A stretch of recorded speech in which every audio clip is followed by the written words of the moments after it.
मित्रांनो, एक मिळकतीचा मालक असतो आणि तो जो मालक आहे तर तो ती मिळकत आपली जी आहे ती एखाद्या भाडेकरूला भाड्याने देतो.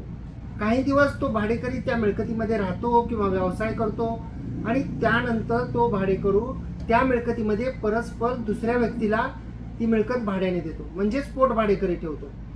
तर अशा परिस्थितीमध्ये जर का पोट भाडेकरू ठेवलेला असेल तर त्या परिस्थितीमध्ये कायदा काय म्हणतो आणि माननीय सर्वोच्च न्यायालयाचं जे आहे ते त्यामध्ये काय निष्कर्ष आहे, एक नुकताच महत्त्वपूर्ण असा न्यायनिर्णय जो आहे तो माननीय सर्वोच्च न्यायालयाचा आलेला आहे, त्याच्याबद्दल आज आपण बोलणार आहोत. नमस्कार, मी आपला वकील मित्र ॲडव्होकेट कैलास नाईक. कायद्याचं म्हणजेच तुमच्या फायद्याचं बोलूया, तुमच्या हक्काच्या कोर्ट कचेरी या यूट्यूब चॅनलवर. तर मित्रांनो, माननीय सर्वोच्च न्यायालयाची ही जी केस आहे तर या केसची जी हेडनोट टायटल आहे तर ते असं आहे की once landlord proves absence of original tenant and third party possession owners to rebut presumption of unlawful subletting shift to tenant असं म्हटलेलं आहे.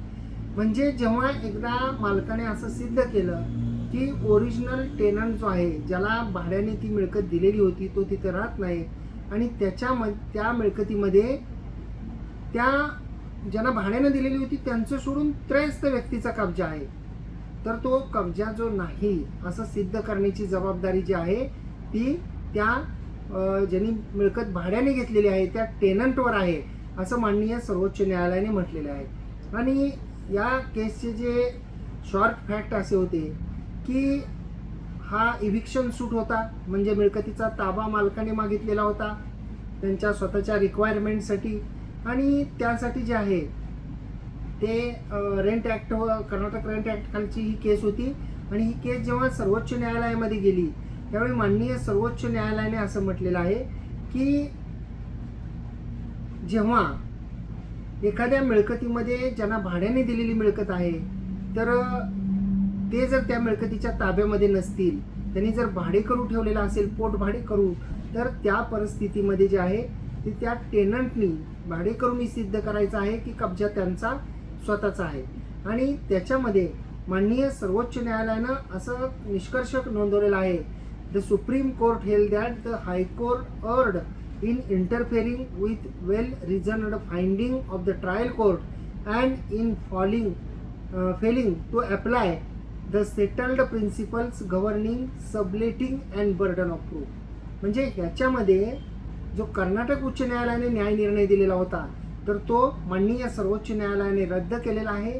त्या केसमध्ये माननीय कर्नाटक उच्च न्यायालयाने असं म्हटलेलं होतं की सबटेनंट जर ठेवलेला आहे तर ते मालकाने सिद्ध केलं पाहिजे, जो निर्णय माननीय सर्वोच्च न्यायालयाने रद्द केलेला आहे. आणि असं म्हटलेलं आहे की म्हणजे सेटल्ड प्रिन्सिपल आहे कायद्याचं की सबलेटिंग आणि बर्डन ऑफ प्रूफ, म्हणजे जे पोट भाडेकरू आहेत त्यांना जर का ठेवलेला असेल, त्यांचा कब्जा आहे असं मालकाचं म्हणणं असेल, त्याबद्दल त्यांनी काही पुरावे दिलेले असतील तर कब्जा स्वतः त्या ज्यांना भाड्याने दिलेला आहे त्या टेनंटचाच आहे हे सिद्ध करण्याची जबाबदारी त्या टेनंटवर आहे, भाडेकरूवर आहे. आणि बर्डन ऑफ प्रूफ जे आहे म्हणजे शाबितीची जी जबाबदारी आहे ती त्या अर्थातच त्या टेनंटवर आहे. आणि त्यामुळं हे जे माननीय सर्वोच्च न्यायालयापुढं मालकाने जे केलेलं अपील होतं ते मंजूर केलं आणि कर्नाटक उच्च न्यायालयाचा जो आदेश होता तो रद्द करून जे मालकाच्या बाजूने ट्रायल कोर्टाने, ॲपिलेट कोर्टाने, फर्स्ट ॲपिलेट कोर्टाने जो आदेश केलेला होता की त्या घराचा खुला ताबा द्यावा त्या भाडेकरूने मालकाला, तर तो जो निकाल आहे तो कायम ठेवलेला आहे. आणि या केसचं टायटल आहे Shri M V Ramchandrasa RAMCHANDRASA M V Ramchandrasa मयत यांचे वारस विरुद्ध messrs Mahindra watch company and others असं या केसमधील पार्टीचं नाव आहे. आणि यामधील जो माननीय सर्वोच्च न्यायालयाने जो न्याय निर्णय दिलेला आहे तर त्या सर्वोच्च न्यायालयाने दिलेल्या न्याय निर्णयामधील निकालाची जी तारीख आहे तर ती तारीखसुद्धा ज्युनियर वकील मित्रांसाठी सांगतोय, तर ती तारीखसुद्धा आपण पाहू शकता. तर हा माननीय सर्वोच्च न्यायालयाचा पोट भाडेकरूच्या संदर्भामध्ये सिद्ध कोणी करायचं, पोट भाडेकरू ठेवलेला आहे किंवा नाही याबद्दलचा हा अतिशय महत्त्वपूर्ण असा निर्णय आहे. आणि 10 एप्रिल 2026 अशी या केसमधील निकालाची तारीख आहे.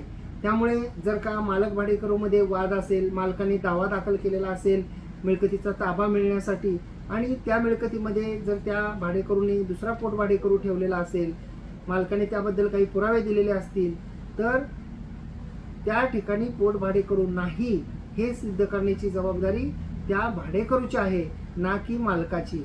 आणि अशा प्रकारे मालकाच्या बाजूने माननीय सर्वोच्च न्यायालयाने दिलेला हा अत्यंत महत्त्वपूर्ण असा निर्णय आहे. जर आपल्याला ही माहिती आवडली असल्यास, समजली असल्यास या व्हिडिओला एक लाईक करा. कोर्ट कचेरी यूट्यूब चॅनलवर जर आपण व्हिडिओ पाहत असाल, अद्याप जर आपण सबस्क्राईब केलेलं नसेल तर सबस्क्राईब जरूर करा. बाजूचं बेल आयकॉनचं बटन दाबा म्हणजे व्हिडिओचे नोटिफिकेशन आपल्यापर्यंत पोहोचतील. आणि आपण या व्हिडिओला यूट्यूब चॅनलवर लाईक केल्यानंतर आपल्याला हाईप नावाचे कलरचे बटन दिसेल, त्यालाही आपण क्लिक करा. आणि त्यासाठी आपल्याला कोणतेही पैसे लागणार नाहीत. व्हिडिओ जास्तीत जास्त लोकांपर्यंत पोहोचतो. आणि आपण जर का या व्हिडिओला फेसबुक आणि इंस्टाग्रामच्या आमच्या प्रोफाईल्स आणि पेजेसवर पाहत असाल, अद्याप जर आपण फॉलो केलेलं नसेल तर फॉलोसुद्धा जरूर करा आणि त्या ठिकाणी सुद्धा लाईक आणि शेअर करा. धन्यवाद.